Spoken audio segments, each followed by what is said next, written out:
Hi, my name is Melissa Antrim, and I'm interviewing my best friend Kelsey on inclusion at the workplace and around the community. Hi, everybody. What is one of the most complicated things about being visually impaired? um, Everything. Everything's a debacle. I would say, you have to work twice as hard, to make a point. You know, um, you know, the regular world, we've got people who have full sight and they go to a job interview or they work at a job and there's always the competition and competitiveness, but in our eyes we have to prove ourselves and be extra. We have to really shine and try to prove ourselves and make ourselves look good, because people have already got two strikes against us. We're blind, and we're different, and sometimes that can be really hard in the workplace or in the community to be included. But then you have the obstacles of how are you going to get to that job, or how are you going to get to that social gathering. There's the transportation hurdles, not being able to drive. There's people who will be judgmental and look at you like, as you can see, I wear really thick glasses that are really thick, and people, you can't really see my eyes.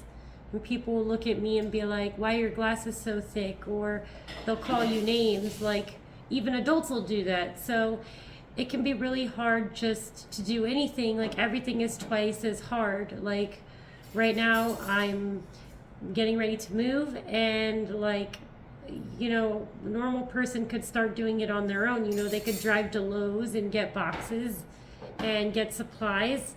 And me, I have to order it all on Instacart, so I have to pay double the price that I'd pay to go to Lowe's and just pick it up myself. And on the topic of going to Lowe's as an example, you can't just go to Lowe's and be like, okay, well, I need boxes and I need a big Sharpie and I need moving labels. You have to go find somebody to help you, like a staff to take you to go looking for those specific items. Sometimes they say, we don't have the staff, we can't help you, we don't have time. Every single thing you do in a daily life when it comes to shopping, we have to pay more than everybody else, but we're on fixed incomes and we're on restricted hours with our jobs because of our disability, getting around. Associations with others, it's all a debacle, and it's really challenging and hard. But I don't want to be totally negative. Yeah, it's hard, but it's not undoable. Like people can do it. Like I do it every day. Like I get up, go to work, ride transit, get food. I even have my own apartment and I'm moving to a new one. Like there are ways to do it, but it's harder. Okay, awesome. How are you treated by others? Really depends on the person, really. For me, I have a really bubbly personality. Like I have two sides to me. I can be really peoply, and I can also be really not peoply and just want to be home and be alone. And people generally treat me really, really kind, like at my job, but sometimes I think they are nice to me out of pity. They're just nice to me because they feel sorry, like that I can't work more hours and I have to pay more money for bills and stuff. But when it comes to trying to get jobs and networking and stuff, people treat me differently, like I'm incapable or like I can't do it, and or they'll judge my life like they know that well, this one disabled person can't do it, then you can't do it either, like comparing me to others when they don't live my life and know that every day I get up and do these things. I go to work and live a normal life, cook food and shop. It's people ask me a lot of questions about how I live and what I do, and sometimes they ask in a way like Melissa is asking, in a nice way, and sometimes they ask in a bad way and say that I'm stupid. I had a doctor when I was a baby. They didn't know much about my eye condition, and they told my mom that I was going to grow up to be, I was going to have cognitive issues, and I was going to be I was gonna be like dependent my whole life, and I should be put in a mental institution. And look at me now, like I have friends like Melissa, and I go to work, and I have a pet, and I have a normal life. Like, so people are really stereotypical. Okay, thank you. Talking about work, what kind of accommodations do you need to work? At my current job, as a blind person, I use a software called Zoom Text, which enlarges the screen to make the computer text more, like it makes the like you got your 12-point font, which is like the size of my fingernail. I can enlarge the font to be like this big so I can read the text on the screen. So at my job, I work in passport services. So when I'm there, I have to read stuff to the customers, read them information, and so so when I do that, I have to read the information. So I use Zoom Text, and I also have a desk with a lever on it, so it can go up and down. So like if I need to like adjust the screen for my eyes, so I can read the stuff. If it's like a different color font or different size, I can adjust my desk. I work on a part-time schedule. I only work 20 hours a week due to SSDI, Social Security Disability Insurance. As a blind person, they only we can only make around $2,500 a month. We can't go over that, or they'll cut our Medicare and cut our benefits. So I have a accommodation that says that I can only work the X amount of hours, and then I bring my emotional support rabbit to work because of PTSD and due to the bullying that I've endured over the years from being blind and being mistreated. So I have Rusty come to work with me, and he gets to sit with me at my desk. And at my job, they offer case management. So we have vocational rehab workers that handle our accommodations and help us out, keep our hours restricted, make sure we don't make too much money to go over our disability limits. And they contact IT about our computers. And at our job, we employ a lot of people with disabilities. So some of the totally blind people, like my other best friend Shannon, she uses a software called JAWS that talks, so it'll read to her what's on the screen, like a screen reader. We have people with cognitive disabilities who have job coaches at my job. So there's a lot of inclusion and different accommodations. Every individual, their accommodations are different. But in my case, it's mainly the Zoom text and the restricted schedule and having my animal with me to help me work on being more social and being calm. Okay. Speaking of food, how do you go about groceries? Oh, man, groceries are expensive. I just moved to Phoenix a year ago, so when I was back in my hometown, I knew where stuff was. So like I could go to our local Safeway and like walk in and just do my own shopping because I knew where the stuff was because I had been going there for my whole life. Now in Phoenix, I don't know where anything is, and I do try to go shopping at the store, but they sometimes they'll say we don't have time to help you, or you have to wait an hour till we get a staff or whatever, because you have to go to the customer service counter and be like, can someone help me do my shopping? And you have to make a list. So I've been taking advantage of like Walmart Plus, DoorDash, Instacart, things like that. That's how I get my groceries.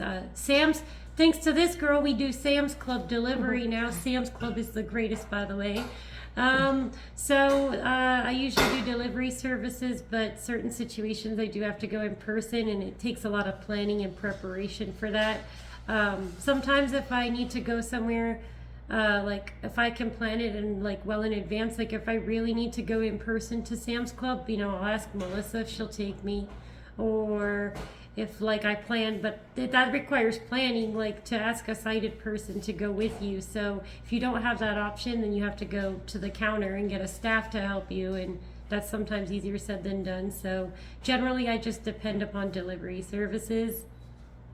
Okay. How is school for you? I I would say that, well, I went to two different types of school. I was mainstreamed in the public school program when I was from preschool through sixth grade.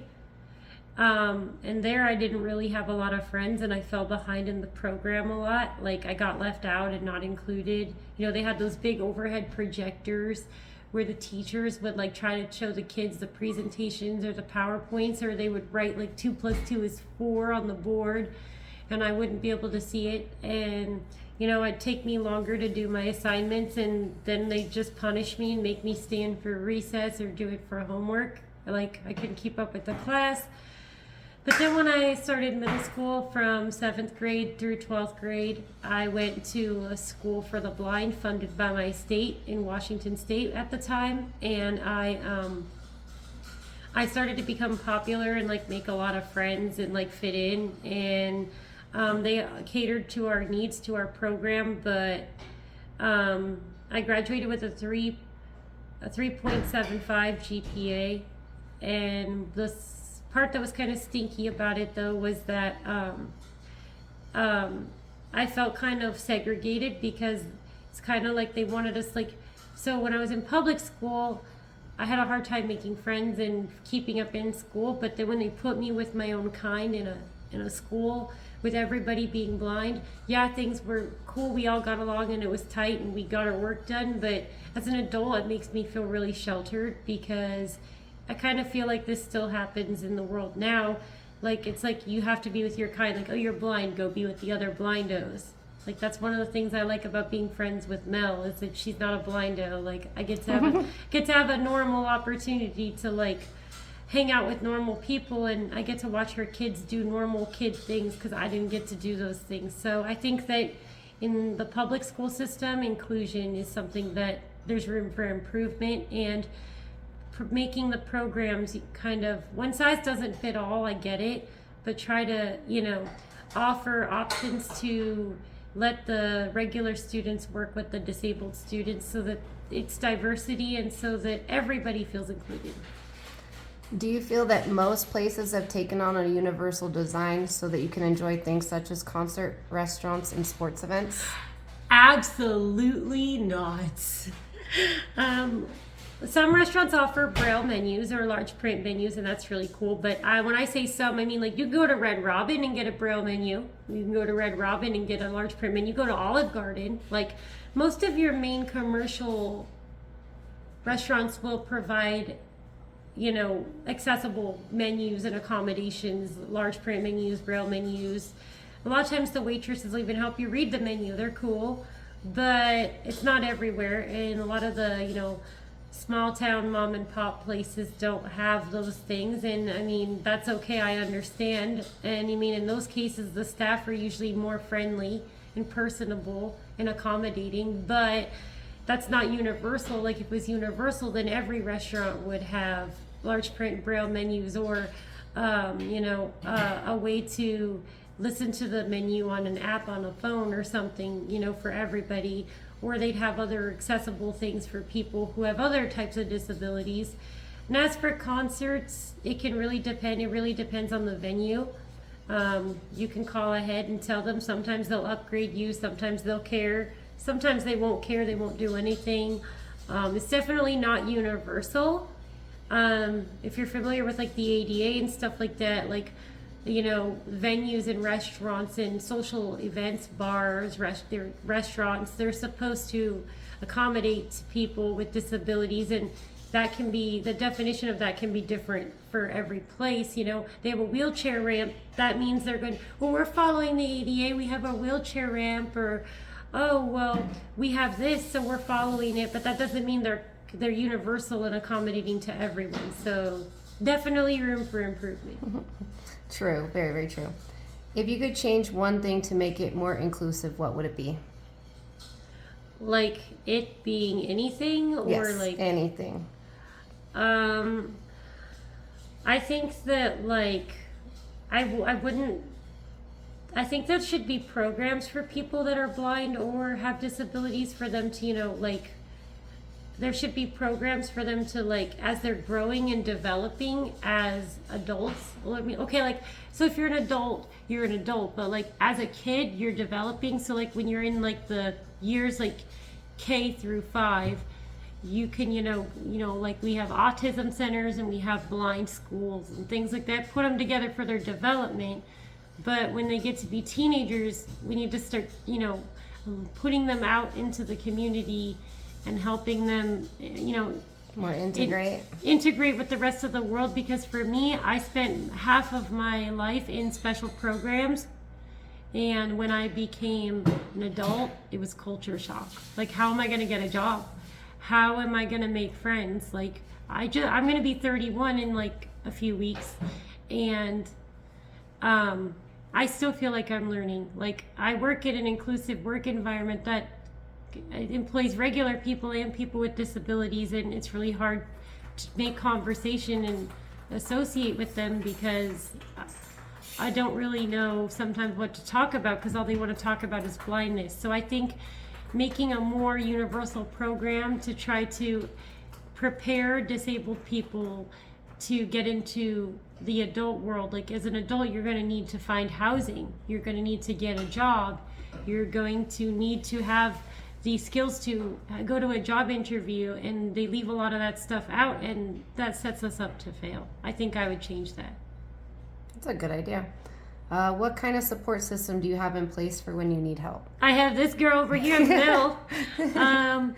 There's Uber and Lyft. If I need to get somewhere on an emergent matter, like I need to go to the doctor, the emergency room, there's Uber and Lyft if you don't need to call 911.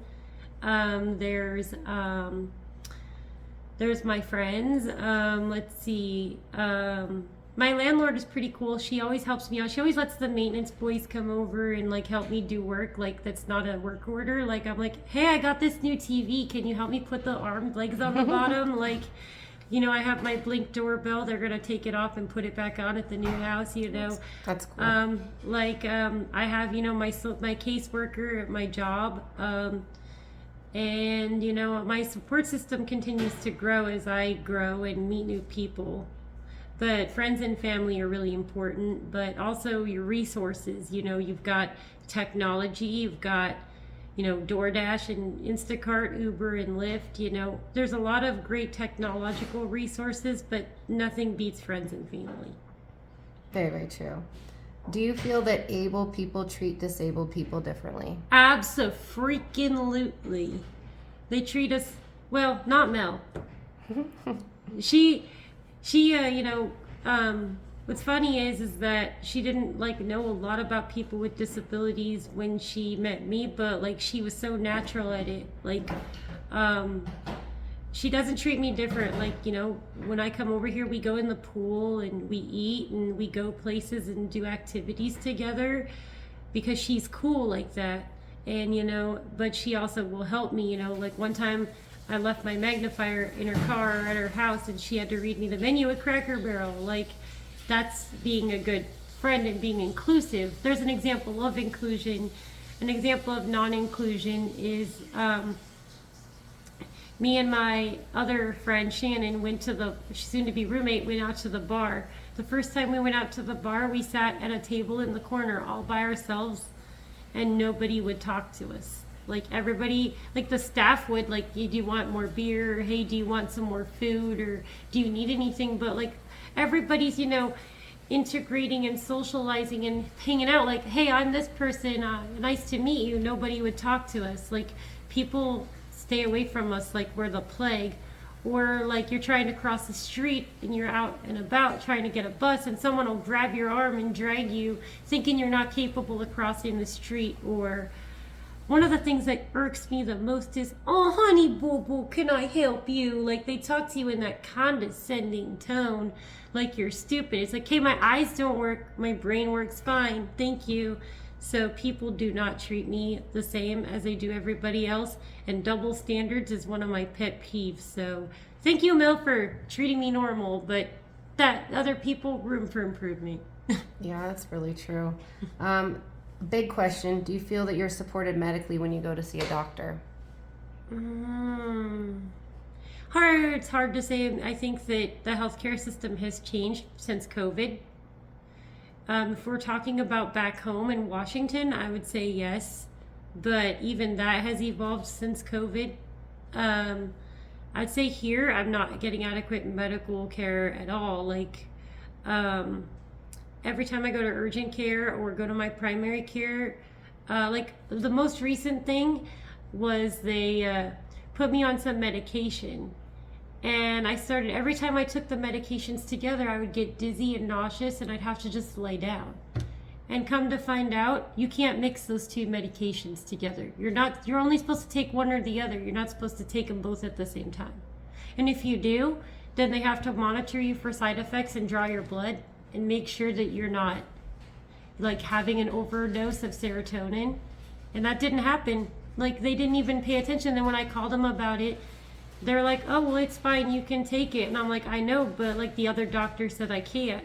And I had to stop both medications because I was sick of feeling sick all the time. Like, I have a long list of med allergies. I went to the ER a while back for a medical emergency and they gave me something I was allergic to, even though it says it right on my chart. Like, think I don't know? Well, trust me, I know what I'm allergic to. I think that it's not about being disabled, though. I don't think that's the problem. I think it's the healthcare system. But here in Phoenix, where I live, everything is really spread out, so it can be really hard to find health care that my insurance will accept. So you go there kind of being on Medicare and Access, you're kind of stuck on the crummiest of the crummy. You kind of get stuck with what you're stuck with, and sometimes they help and sometimes they don't. Okay, thanks, girl. I appreciate your time. No problem. Thank you. Bye.